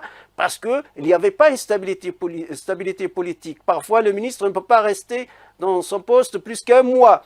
Et on a eu plus que 10 chefs de gouvernement sur 10 ans. Donc, le manque de stabilité politique a conduit à une décennie noire, donc la perte de la prospérité économique, la perte de la croissance économique. Donc, stabilité politique, des élections transparentes, démocratie rationnelle, égale, stabilité politique, donc croissance économique, donc prospérité économique et sociale pour la population. Merci, professeur Riyad Sidaoui. Je rappelle que vous étiez en direct avec nous depuis Genève et on espère, l'on souhaite toute la réussite aux élections présidentielles tunisiennes, tout comme l'on souhaite toute la réussite aux élections présidentielles algériennes qui, je le rappelle, se tiendront demain, samedi 7 septembre 2024. Remercions comme il se doit nos invités sur le plateau et au niveau des bureaux d'Al24 News à l'étranger, nos envoyés spéciaux également déployés en France, à Paris, à Marseille. Mesdames et messieurs, cette couverture spéciale se poursuit. Restez fidèles à Al24 News et à l'Algérie.